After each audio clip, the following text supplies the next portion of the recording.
Rex's event. Great. So for those of you who don't know, Rick has had worked as a songwriter. You have a very storied history. I do. I love it. I'm going to go read from this a little bit. So not only has he been in a career in the music industry, he's a rock performer, producer of over 50 records, songwriter, and record company senior executive. He has also been a publishing company executive, and his latest work is the Pinion. Is that how you pronounce it? Right. The Pinion Scorpion Mystery Series. Now, joining him today, we have Mr. Rex Pickett, who we were very proud to have a virtual event for. How you pronounce it? Because I messed it up the last time. Archivist. Very good. There we go. Because I messed that up totally last time on the virtual event. Don't ever say archivist. Exactly. And now, Rex is most well known for his work on his book Sideways, which became one of the most critically acclaimed Hollywood comedies. But today is about their events, so I'm going to go ahead and leave it up to you two gentlemen. For anyone out there who may be watching this virtually, if you haven't yet already bought your book, you can go ahead and do that, and we have signed and we'll have personalizations available before the event is done. Thank you both, gentlemen, and I will see everyone later. Hi, my name is Rex Pickett, and as Nick just said, I'm the author of The Archivist, also Sideways, and 2 sequels. But really tonight is, we've already had my events, and, Rick has had an unbelievable, life journey, if you want to know the truth. And he's enjoyed success in so many different places. And you almost wonder, why don't you just shut it down and retire or whatever? But we talked about this earlier today, and I don't think people like us ever retire. I think we just keep going on until we just fade off or something like that. Look at Mick Jagger. He's doing yoga at 82, and he's still doing. And Rick is now, of course, after all the stuff he's done in music, got into audiobooks, and he was a clairvoyant, because that has jumped way up in, value and everything else. And I listen to audiobooks all the time. And now he's written his first novel, Pinion Scorpion. And it's just, it's a lovely, charming book. It's very different than my book, which is to say that mysteries can be in so many different settings. We think of Raymond Chandler owned Los Angeles, and Ross McDonald owns Santa Barbara, and Dashiell Hammett owns San Francisco. And his book takes place 100 years ago in, merry old England. And it's just as Hercule Poirot is kind of coming into his own, and he has created a marvelous kind of almost simulacrum to, I'd say it's not like he's taken it from it, of that character, and almost kind of imagine someone who might have been the the inspiration for Poirot in some way. You can almost imagine that. And he's got these, clever, devious mysteries, and which is very different from mine. Mine takes place in the present day, and it's set here in San Diego, and in a profession that no one's ever written about. So, Rick, what I wanted to ask you is, after just an incredible career in a tough business, we know, because I'm in the Hollywood business, and, and the music business is a really tough business. And, I know you left New York, you came to Oregon, you were going to just kind of retire and, I don't know, have an acre of Pinot Noir or something. I don't know. But no, it just, you couldn't stop. And, you had ideas. You're an idea person. And whether it was like, I want to say, and this is going to be something different, you were somebody who was always promoting and producing other people's ideas. Now you're going to create your own idea. Not that that isn't idea oriented, but that you yourself have a story to tell, have stories to tell. It's not, I'm just going to produce Melissa Etheridge. I'm not going to, and get behind those acts. Now you're you're creating the act, Well, yeah, fortunately, during a lot of my music career, I was on both sides of the desk. So I was creating and I was an executive, which I thought served me very well, gave me a different perspective than just being on one side or the other. Right. And so I didn't really expect to become a novelist.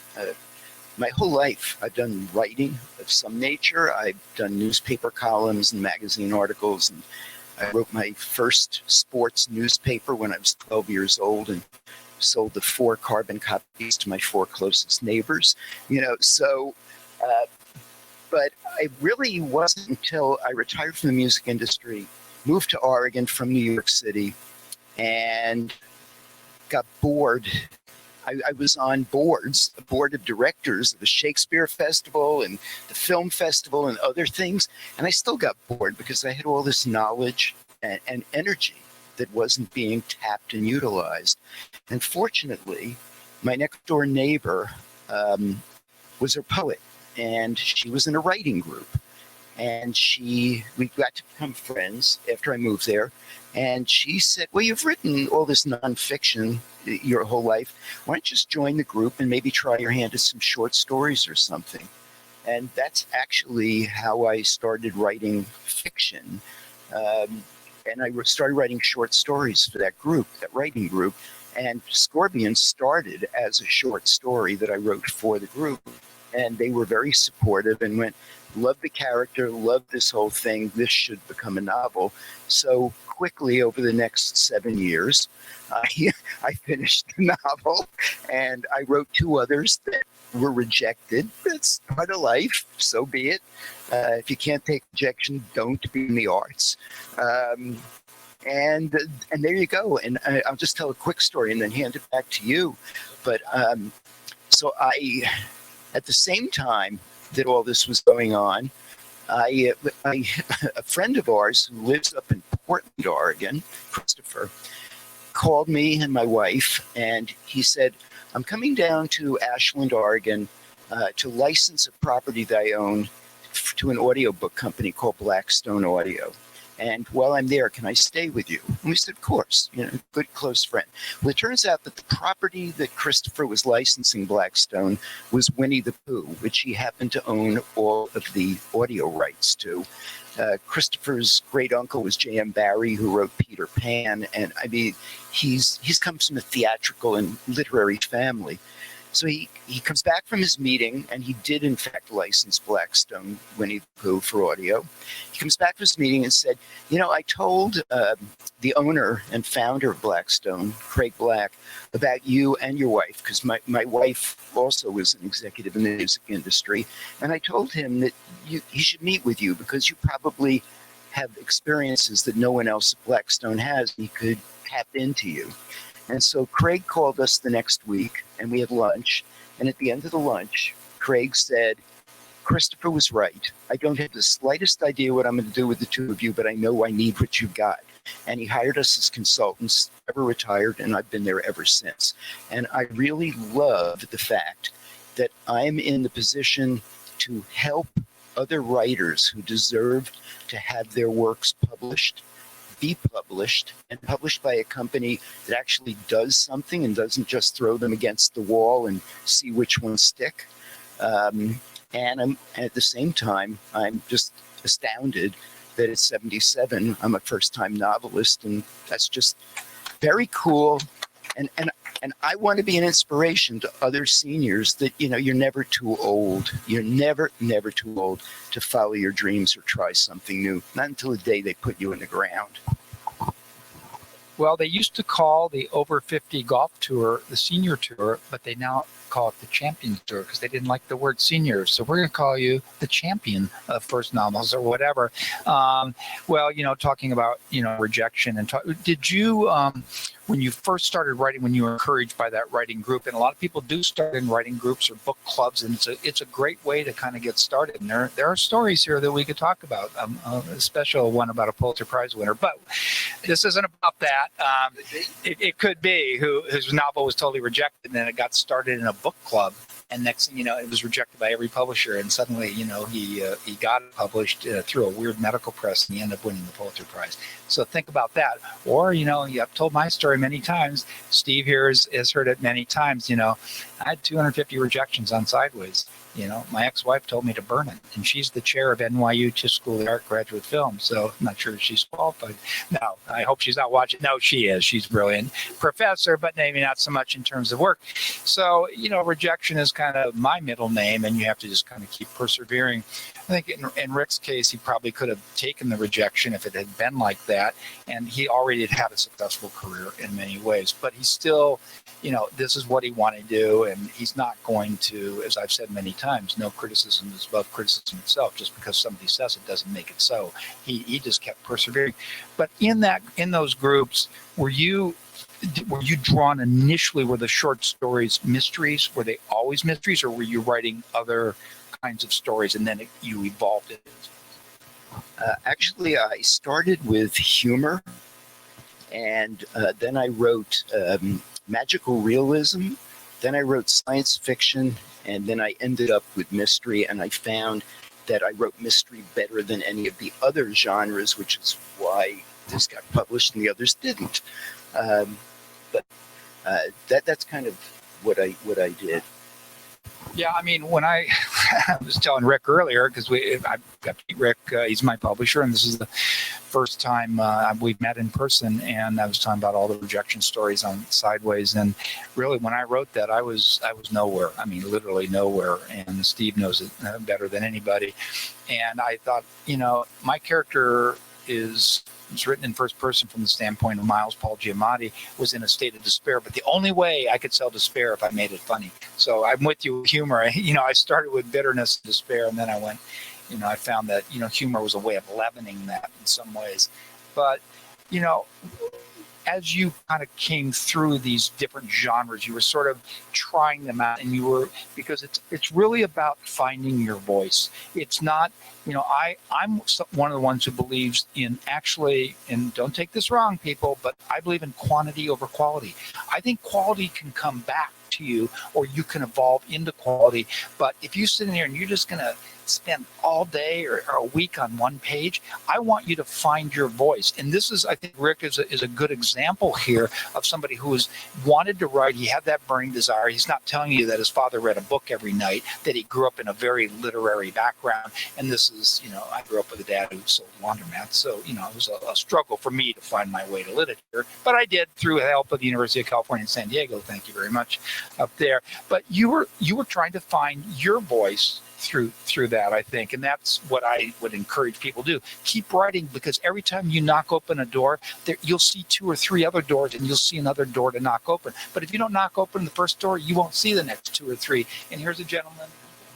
Well, and I'd like to kind of add a different spin to it too as well, and that is there are many people in life who are focused on winning, and they don't appreciate the process of getting there. And I've always I love chasing the pot of gold at the end of the rainbow.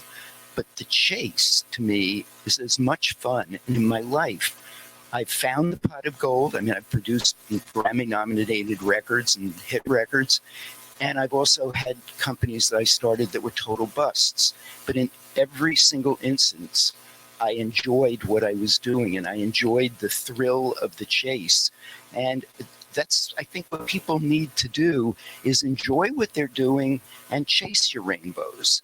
A short anecdote, if you don't mind. It's about rejection, but it's one of my favorite rejections. And I co-wrote a science fiction rock opera back in the. Already sounds like a failure. Yeah. No, it's okay, Rex.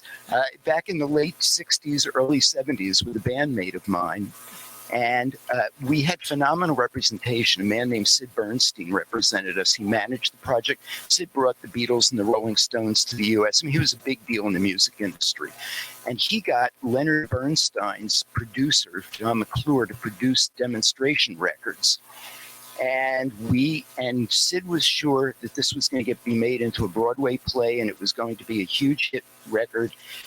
And he brought it to a man named Robert Stigwood. And if you don't know the name Robert Stigwood, produced Hair, Jesus Christ Superstar, Saturday Night Fever. He was the BeeGees manager. He discovered Eric Clapton.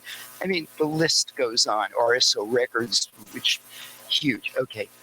Stigwood came back to Sid 2 weeks later and said, I really like the sci-fi rock opera. I've got one other rock opera that I'm considering doing, and I really only have the capacity to do one of them right now. And I will let you know in 2 days which one it's going to be that I'm going to do. Well, needless to say, since you've never heard of a science fiction rock opera being successful, he chose the other. The other was Evita. And that is a rejection I can live with. Well, that's, I mean, and he's got incredible stories, and I'm, now I'm veering a little bit off because we should talk about his novel here, but I almost, I think that, well, there's definitely going to be a memoir from this gentleman because now he's a published author, because he, so many stories. I mean, I'm writing my autobiography, but it's lengthy, and in fact, Max White said, I hope other people as interested as your life as you are, but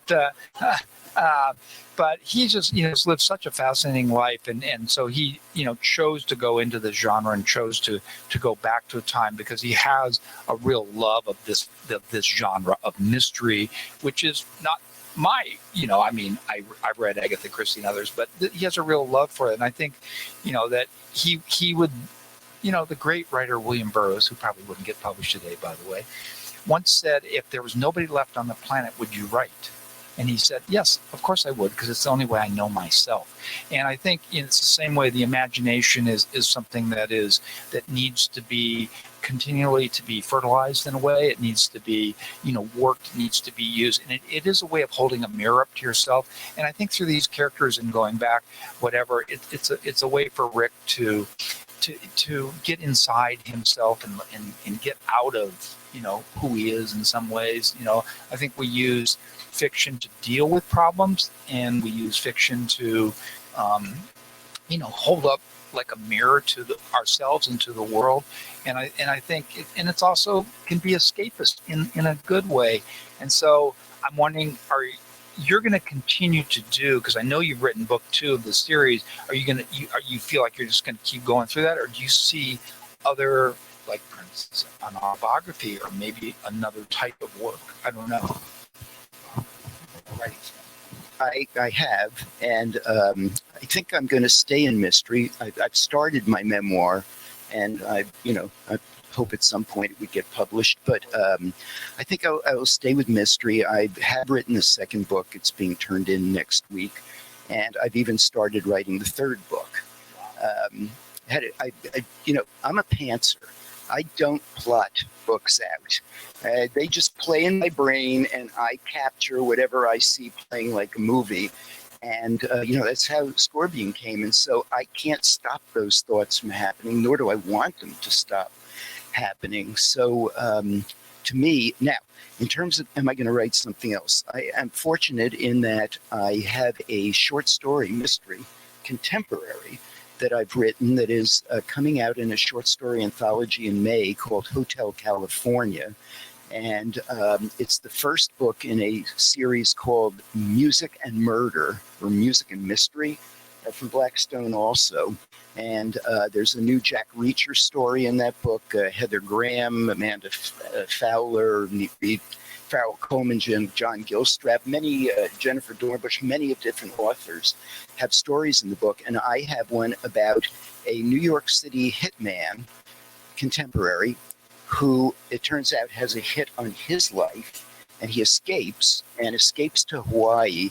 And the story is the cat and mouse game of, is he going to get the hitman that's sent to kill him in Hawaii, or is the hitman going to get him? And I've signed up for first 3 books. The next one's going to be thriller, and the third one's Back in Black. So I'm doing that as well. And you write all sorts of stuff. So, I love your book, and I hope I'm this archivist. You're archivist. Archivist. See, I get these things wrong. But anyway. Yeah, but I can't. Yes, you can't. I can. And I loved your book from the minute I read the very first version of the first manuscript, which is interesting because I read Rex's book before it was fully edited. Rex read my book before it was fully edited. And so, we've kind of created a bond that transcends publisher, author. It's really more just two people who share a common interest in life, and I would say probably a healthy respect for each other.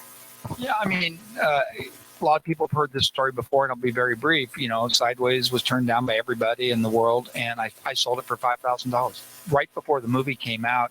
And then St. Martin's, with, you know, an Oscar-winning, you know, film that had won over 350 awards and, you know, filling out theaters and expanding whatever, they didn't spend one nickel. To me, what I want as a writer, what I want as an author, and Rick is more, you know, he's an author now. He's been on both the creative and the business side. I'm trying to get more on the business side. I want, and this is what every author wants really, is like Scribners who believed in an F. Scott Fitzgerald and an Ernest Hemingway, and there was a Maxwell Perkins there, whatever. And they knew that they were going to publish their books and whatever. And so I'm going to tell you a personal story here. I've met Rick. He came down, visit me. I just got news that, you know, New Zealand was opening up. There's been a deal in the works to do Sideways for New Zealand because people have been clamoring for another Sideways. There's been 2 sequels. And, you know, Rick's my publisher. I didn't know, you know, I have agents and everything else. I said, Rick, there's Sideways for New Zealand coming up. And I said, you guys should be on board that or whatever. You know, I hate rejection. You know, it's like I asked a woman out, you know, and she said, no, I'd go hide for 3 months. You know, that's who I am. And he said, we're going to do a deal. He called the president of the company. He said, Josh, you know, whatever. And, you know, we're going to do something without agents, without lawyers. You have to understand it's a world of, you know, it's a people world still. You know, it may still be virtual, but you can get to people in a very different way. And that's what I want. I want a publisher who believes in me. I think I've proven myself. You know, I think I've done the work. I've suffered quite a bit actually, and to have to go through what I've gone through, and I don't even want to talk about even post Sideways, and to have someone who believes in me, you know, that's a really special feeling. You know, it really is. And I think that for those of you out there, that's, you want to find that relationship. It should not be about the money. It should not be about the fame or anything. You know, I've experienced those things, and there's a dark side to that whole thing too. You know, it should be about someone who gives you the chance to do it in that free time, and that really should be your goal. And, you know, Rick is now, I think he, as a writer, he understands what the needs of other writers are, and I haven't tried to bore him with my Jeremiah of everything that happened to me pre-Sideways and post-Sideways, you know, blah, blah, blah. And to have that kind of, you know, support is really huge for me, because it really is not about the celebrity or the fame. It's about the ability to be able to write. We're privileged to be able to write and to be able to do it. And so, I mean, here's a guy, he's admitted he's 77. I'm not going to tell you how old I am. He's admitted he's 77, and he's just told you about all these projects he has going on, and another series of books, whatever. And, you know, it just, there was a guy the other day who went online. No, he did a Kickstarter thing, and I think he sold his next 4 novels that he's going to publish himself for $15 million in 24 hours. Now, he's a famous sci-fi fantasy author, but he's bypassing Amazon and everybody. In a way, I feel like Blackstone is like that. Rick just came. We just did I mean, it's not consummated. We just did a deal in the living room of my apartment, just the two as friends, because he believes in me. You know, he knows I can deliver on that and whatever. He knows I can deliver it on this. And, you know, and I'm here obviously to support Rick as an author, because I really enjoyed the book. I didn't think I would enjoy the cozy mystery. It's not usually what I read. I read the dark, you know, the detectives on the dark, grimy streets of LA or whatever. But I did, you know, because I enjoy someone who has a love of language. To me, that's what it's about. It's like Miles in Sideways. He has a love of language that he employs to describe wine.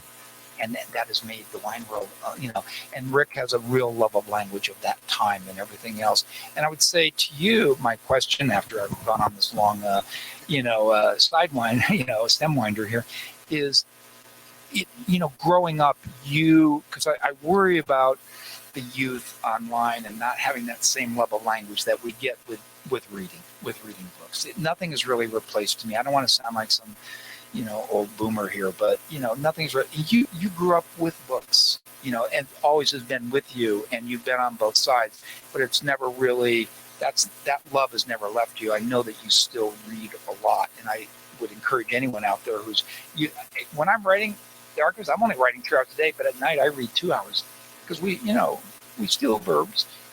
We'll still an adverb here and there. Yeah, well, no, I've read my whole life. As you said, my dad read a book every single night of his life, and my mother read too. And I read from my youngest age, and I was always a mystery reader. I started with the Hardy Boys, and I went through Christie and Sherlock Holmes and Marlowe, and Nero Wolfe and Ellery Queen, and I read other than mystery, but I loved all of that. And I totally agree with you that people I think need to read.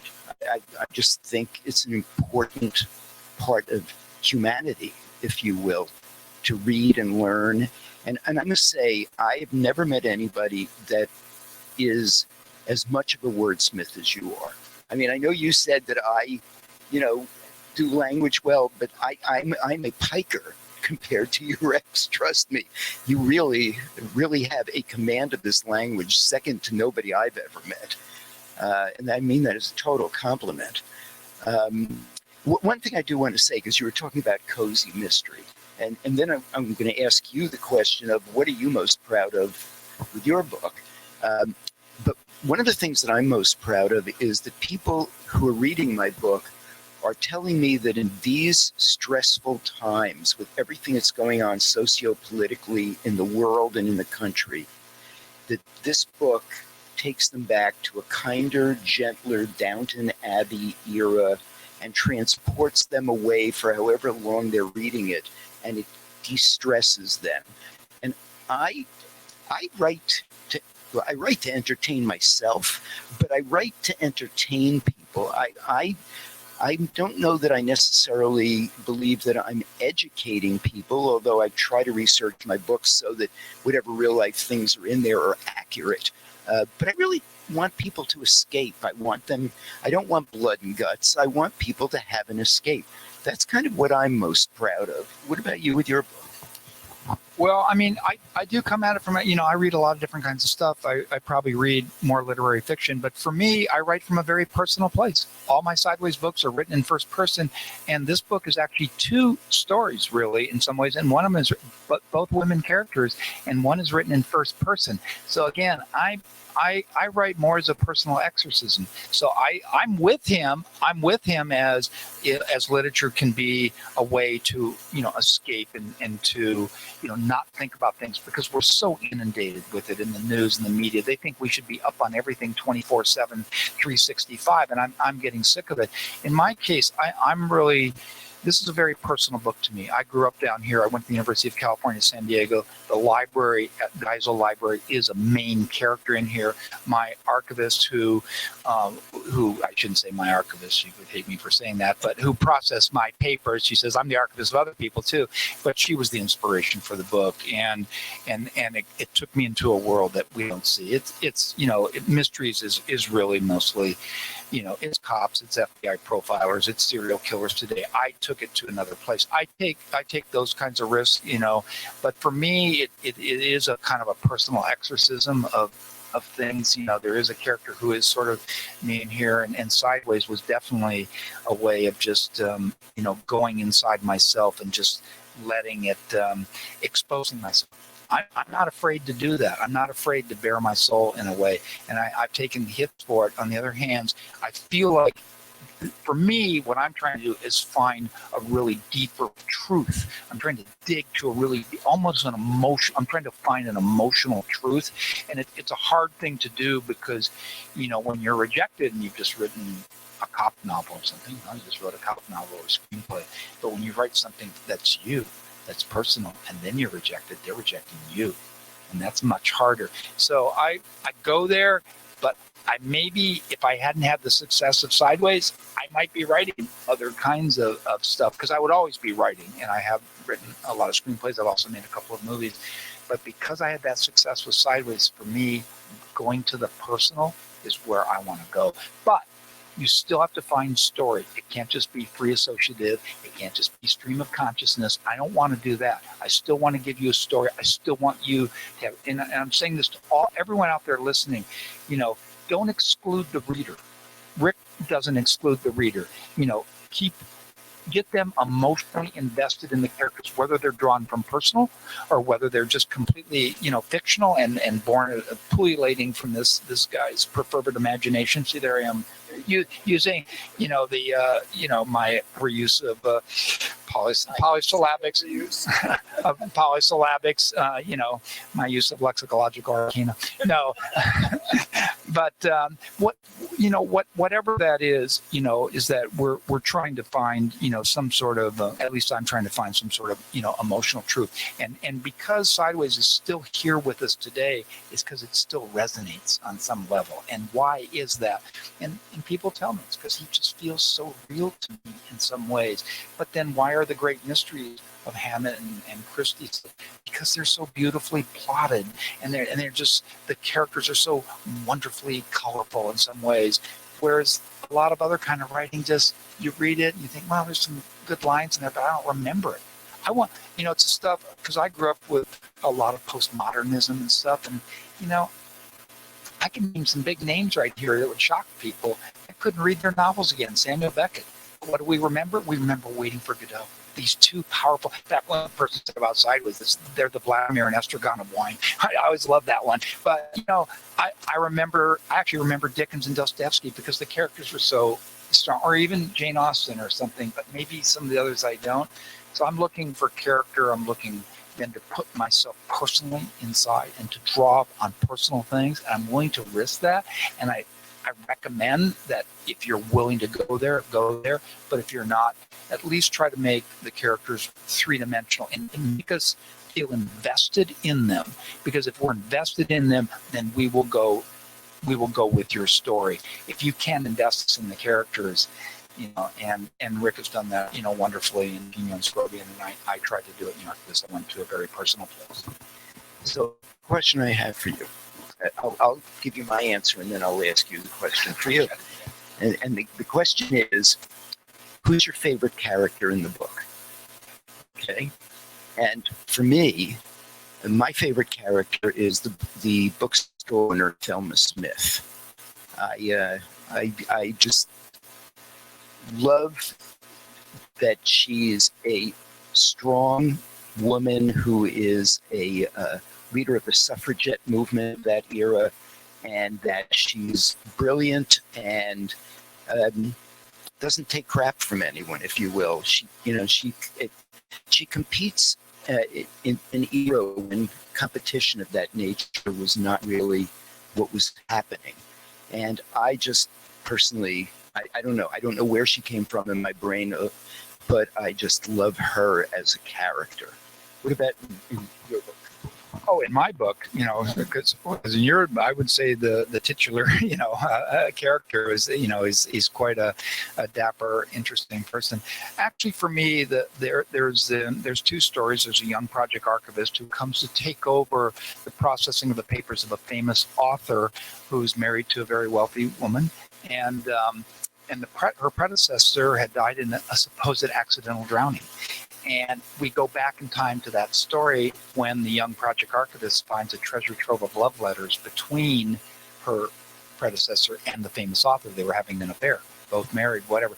And I go back in time and tell her story in first person, the drowned archivist. And I guess that's the character I love. I'm a sucker for tragic romances, I have to admit. The English Patient, I love that movie. I love that book in a way. And so it's her, but I also like the young.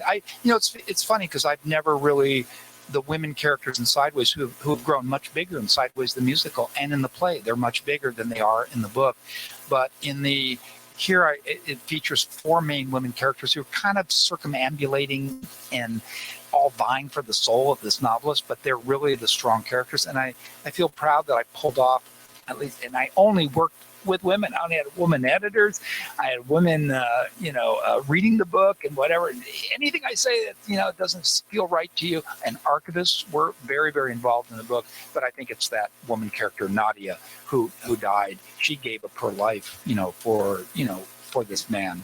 And I don't want to give it away, but, and that story almost brings tears to my eyes sometimes. It really does. Does anybody out there have any questions for us? Wow. I wish I could say there was a door. It just was there. I sat down at my computer, and the story, that first story, was just playing in my head. I didn't have a name for the character, but I had the setting, the barbershop. I had the concept, and I guess if there was a door, it was just my love of Hercule Poirot and Holmes from that era, and just having read so many of those and loving the language of that era, loving the characters and the events of that era. That, I guess, would be the door. And then it just, there it was in my brain, and my job was to type it out and capture it. Well, for me, it would also be Chester Himes, Earl Stanley Gardner. There isn't a classic mystery writer that I didn't love, but I will also tell you that somebody else that inspired me, where it may not seem like, whoa, that's maybe a bit incongruous, was Robert B. Parker and his Spencer series, because one of the things I loved about that series was the humor that he injected, and I tried to, it came, I didn't purposefully do it, but there's humor in my book, and part of the inspiration for that, to me, was Parker and his Spencer series. I'm also a huge lover of Clive Cussler, and I love how Cussler always starts out with a historical event and then brings the mystery in. And in two of the stories, I did the same thing, and I didn't do it purposefully emulating Cussler, but I just found I was attracted to that style of setting up a story. It depends if I have time. Seriously, between, being a publisher, working at a publisher and writing, Scorpion and now this short stories series. And quite honestly, just to be perfectly honest, I'm in the process of redoing that sci-fi rock opera, and that may come to light. And it's almost totally rewritten now. And I have a home studio, and I've been doing some recordings of new demos for it. So that's a yes. The sci-fi part, but it depends what comes into my mind and how much time I have. And as I said, I've already started writing the third Scorpion book. In fact, I love where it starts, because it starts with a young Irish female magician who's 21 years old, who has an astounding act where she can be in two places at once. And she performs in front of Houdini, and he cannot figure out how she does it. And that's the start of the book. And I'm anxious to continue writing that. I think, if anything, it would be my memoir, because I do have some really cool, anecdotes. I spent a lot of time with Gene Simmons of Kiss, and a lot of other very interesting musical artists who I took a lot away from and learned a lot from, and had some really cool adventures. I'll tell you one little short adventure I had. It's just a minor thing, but my wife and I, when our first son was 4 years old, were invited to a party at the home of a man named Jimmy Einer. Jimmy actually put together Dirty Dancing, and he produced the Raspberries, and I think Grand Funk Railroad. And, he was a good friend, and he was a big deal in the music industry. And he threw a party, and he said, bring, to everybody that was coming. There were hundreds of people there at his house. Bring your kids, bring your, your dogs, whatever. And so we brought our 4-year-old son, and my wife and I went and started talking to various people we knew there. And we met up again, and she said, "Where's Ben?" And I said, "Oh, I thought you had him." And she said, "No, I thought you had him." And so we went on we knew he couldn't get out of the house, but we were wondering where he was. And so Ben, we're searching for him, and I walked into Jimmy's music room, and there, sitting playing the piano, was Donna Summer, and singing with a little crowd, and there, sitting on her lap, pounding on the piano with her, was my son. And I just think those are cool little fun life slices, if you will. And so I'm hoping people will enjoy those kind of things that I experienced. And so, yeah, at some point I'll write the anecdotal memoir. Many. So the way that I generally write is I will try to write as much of the book as comes to me, and then I'll go back to the beginning and I'll start looking through it and making my own corrections, my own edits, my own next draft. In some cases, adding more red herrings, subtracting things, whatever. Then I'll keep going. And then by the time the book was done, I probably went back through it at least 10 times, and then at least another 5 times with the editor who worked on me finalizing the editing, developmental editor. So quite a few. And then in addition to that, when it was completely written, I had, since there's a scene in there that involves Indigenous Americans, I had 2 very close Native American friends read it for authenticity, and then I had 2 Brits read it for authenticity, and then I had someone who speaks French read it for authenticity, since one of the characters speaks French. And that created additional rewrites, if you will, to make sure I got all of that right. So it was quite a process, but I figured it was the little things that would make it either feel right or feel wrong, and I wanted it to feel right. No, really, it was mainly just going back and adding a red herring here. What I wanted to do was make it so that when the solutions to the crimes and the mysteries were revealed, someone would say, oh yeah, I could go back and see where that came from, but at the same time, they wouldn't guess it 20 pages into the book and go, aha, I know the answer already. So it was more that than anything. The only thing I could say, and this could be a little controversial, I don't know, hopefully it's not, but I tried to write some social issues into the book about the treatment of Indigenous Americans, about the treatment of women prior to them getting the vote. There's a whole murder at the circus that deals with people of short stature, of which I'm one. So, so kind of prejudices to a degree are interlaced in the book, hopefully subtly, but I wanted to make some points, about the fact that they existed. Not a character. In fact, the exact opposite happened. After I had written the book, my developmental editors said, you're missing a character. And he said, you need someone to be the antagonist against Scorpion. And that's when I wrote Faustin Hardcastle, the publisher of the newspaper that attacks Scorpion relentlessly, into the book and into the series. And he plays a significant role in the second book as well. So as opposed to actually deleting, I added a love of that era, a love of that language that was spoken in that era, and just a relaxation, I guess, of going back and not living with today's stressors and the wars and the prejudices and the things that exist today. I really want, as I said earlier, I really want them to be entertained and decompressed more than anything else when reading the book. And I hope that it does that.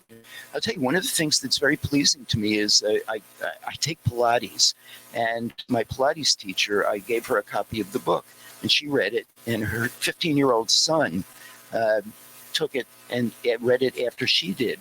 And he called me up and he said, I loved your book. I read it in 2 days. When's the next one?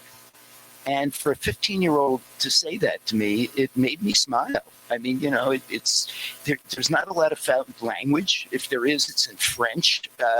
And, there's not gore and blood and guts. So it transcends ages to some degree. That was very pleasing. Yeah, I'll answer first, then I'll give it to you.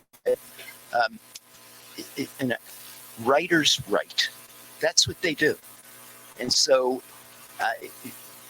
at some point, it's not dissimilar from writer's block, if you will, where a writer says, oh my God, I can't go beyond here. Maybe it's because there's no place to go. Maybe you are temporarily blocked and it will come to you, and if you go do something else and come back, it'll click, but maybe it won't. Maybe it's not as good as you thought it was. And when I go back and read my previous non-mystery books, they weren't as good as I thought they were at the time. So to me, I think it's just, you keep writing, you don't really care what people think about. You're going to eventually, if you're a good writer, you're going to be accepted by someone, sometime, someplace, and you just have to believe in yourself and just keep cranking it out until you get that acceptance. When I was 20 years old, I had a really good friend and I really trusted, and I read an article in the LA Times about a guy who had he'd been hit by a car in the outback of Australia, and he fell way down into a ravine and he broke his leg, and he called and he had to crawl for 11 days and oh my God, I'm going to write this. I was this depressed, angst-ridden young San Diegan, and so I created a character who was suicidal, and he drives off a cliff because his life is over at 19. This is my first novel. It was called The Decision, but he doesn't die. And now he's going to crawl for 10, 11 days, and he's going to find a redemptive reason to live. Okay, I'm halfway through the novel. So my friend comes down. He was going to UC Davis, and I'm down here in Del Mar. And I gave him the first chapter. And of course, the first chapter is dark and bleak because I'm creating a character that, is about to drive off a cliff, inspired by the story. And he goes, Rex, it's so dark, it's so bleak, no one's going to want to read this, whatever. And I stopped writing the novel right then. And I learned a very valuable lesson. Don't show anything to anybody until, and I love the guy. He's a wonderful guy. But I hadn't played out the whole narrative. He hadn't read the whole story. I had to start here to get to there, which is he ends up, finding a reason to live in his life, maybe. But even if the novel hadn't been good, and even if it had failed, and even if it hadn't got published, the key thing was I should have finished it. And so I encourage you to finish it, and then eventually you have to go to the world. There's a key person that you need to find, that one person who you trust, who you want to give it to, because they can be really, they can be reproachful in a way that could be wrong. Again, take Sideways. I had 3 people. I had a woman who was really bright, went to Yale, and she read an early manuscript and she said, how can you be so personal? And I never saw her again. It's like I was devastated. Like I said, my ex-wife told me to burn it. This is smut. And my agent was going, this is incredible. I didn't know, but Barbara, she's brilliant. She told me to burn it. I said, no, who do you trust? You got to find that one person to trust. And, with Ian McEwan, the great author, it's his wife. That must be a rough relationship, but, because he's got to trust her to say, you don't want somebody who's going to fill you with false, oh, this is great, this is wonderful, because as an author, no, it can't be. But where he got that, purchase that you need an antagonist opinion, and he was right. And when you hear something, if it's right. But eventually, once you get past that person, whatever, you have to go to the world. And you're going to hear, trust me, anything and everything. You can go up, for those of you out there who are struggling with rejection, go up to the Rex Pickett papers at Geisel Library and go in and look at the rejection letters. And they would write them to my agent. Dear Mitchell, why did you send me this piece of shit? And then he would send the letter to me, and he would handwrite down below, chin up, Rex. All right. Yeah, chin up. Yeah. Yeah, my credit cards don't work, So anyway, but I encourage you to finish the work. If you do abandon it, you didn't abandon it of your own volition, and maybe you just didn't think it was going to work, and that's fine. But if you believe in it, get it all out, get all the way to the end, and then take take that deep breath and then show it to someone you really trust. But you don't want them just to be a glad hander. That's not. But if they're just going to be like my friend, they don't have a really objective, critical perspective on what you were trying to do, and that's going to be deleterious to you as someone. And realize remember, and you're young, and I'm hoping a lot of people out there are young. Remember, through this whole process, you're finding your voice. But there is that one person you're going to have to go to before you end up going to agents and publishers. And they're out there. They will read. They're trying to discover stuff. Rick is reading new stuff every night, from what I understand. And and they're looking for it. And they know what good writing is in a way. But and they're not always right either. I'm sure Rick has turned down some things that maybe went on to be bestsellers. I don't know, probably not. But he hopes not. But you know what? The whole world turned down Star Wars. That's a fact, and how that got made. So you can always be comforted by those stories of rejection, and they were wrong to be wrong. But you also don't want to be deluded into thinking my novel was so great. Prove it with your next one. Prove it with your next one, and they may go back and publish the early ones. You never know. So that's what I say: is finish it.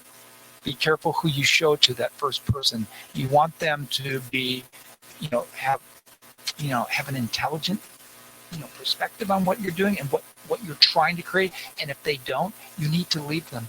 You need to move on to somebody else, because if it doesn't make sense to you, then probably they're not right for you. Honestly, I'd like to make an analogy to life, because if you ask somebody for their advice on a personal situation, having nothing to do with writing, just your personal life, they're more than likely than not going to give you an answer based on what they think and what they do and how they'd react, not thinking what's necessarily best for you.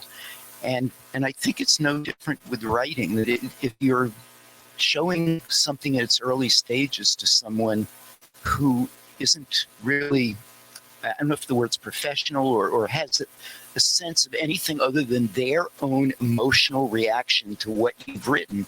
They're projecting their prejudices onto your work. Exactly. As opposed to being really objectively, outside and can look at it and somehow distance themselves from whatever their prejudices are to help you and give you constructive criticism in some way that could help you. But you will know what sounds right. Because I've also written, Sideways as a play, and now we're doing a musical. Now it's back to collaborative. I've also made movies. It's collaborative.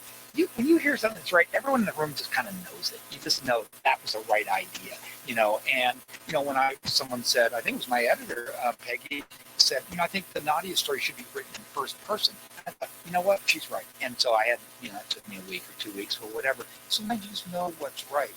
And Rick is right. They will project. And once they do that, no, that's the wrong person for you. There are also oftentimes, as you move on and you start having success, there's envy comes in. Now they want to put their stamp on your work. I want Pino and Scorpion to do this.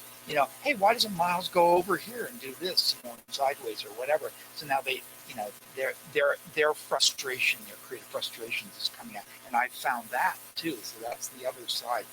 Stay true to your own voice. That's what I would say.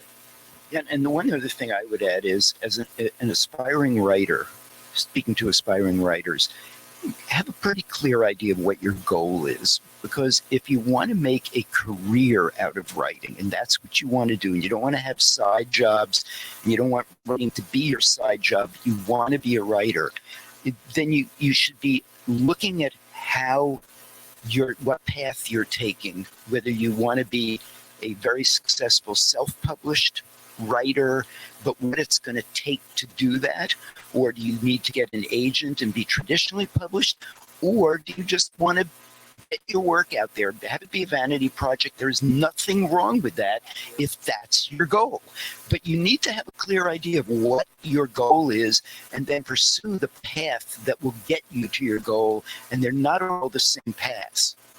Well, I mean, this is going to sound harsh, but I'm going to say it from very early on. And, I was married, but I was like, no kids, no pets, nothing. It is, I know that sounds, kind of tough, but what I'm really trying to say is it comes first. Writing is not an avocation. It is a life. And I'm not saying you can't have kids and have a normal life, but if you want to live a certain lifestyle, and I know people who have wanted to live a certain lifestyle, so it came second or it came third. And you know what? They never really made it. They never really, because it didn't come. This has to come first. This is the first thing I think of when I wake up in the morning. What am I working on? What am I writing? What is it? I mean, there's a number of things now, but I don't, I'm not concerned about what kind of car I'm driving. I'm not, it really, for me, I've said to Rick, there's only one thing I care about in life, and that's free time.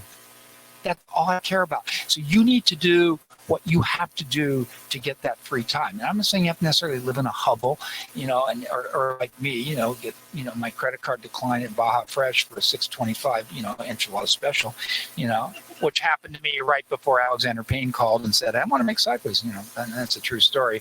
Will be in my autobiography. It's not for the faint of heart, ladies and gentlemen. But no, it has to come first. It is not an application. It must come first. That's it.